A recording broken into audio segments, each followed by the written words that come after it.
Good day. Our side believes that the world need one universal definition of terrorism. Today, many countries define terrorism differently, and this creates confusion. If there is no clear definition, some groups may justify violence depending on their culture or political views. Terrorism often targets innocent people, and that should be never be acceptable anywhere in the world.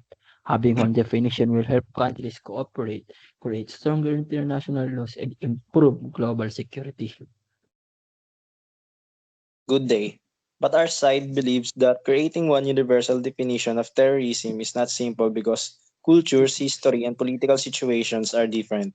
Cultural relativism teaches us that people understand actions based on their own culture and experiences. What one country calls terrorism, another country might see as resistance or a fight for freedom. Because of these differences, forcing one definition may ignore important cultural and political realities. Our first argument is global cooperation. If every country has a different definition of terrorism, international cooperation becomes weak, and some countries may refuse to act because they do not see the as terrorism. A universal definition will allow government to work together more effectively in stopping terrorist acts and protecting innocent people.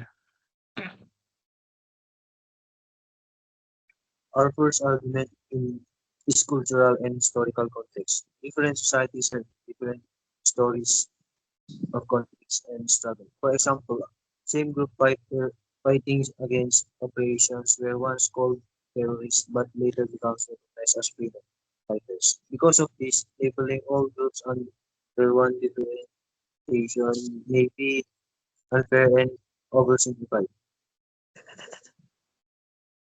We understand that the history are different people are different, but violence against innocent civilians should never be justified. A universal definition does not ignore culture, it simply sets a clear boundary that harming innocent people is unacceptable without a clear definition. Some groups may use culture or politics as an excuse for violence. But while protecting the civilians is important, the problem is that powerful countries may control the definition of terrorism and use it for political advantage. Some governments may label their opponents as terrorists even if they are simply protesting or fighting for rights. This shows that a universal definition can be misused. In conclusion, the world needs a clear and universal definition of terrorism. This will strengthen international laws, improve cooperation among countries, and protect innocent lives.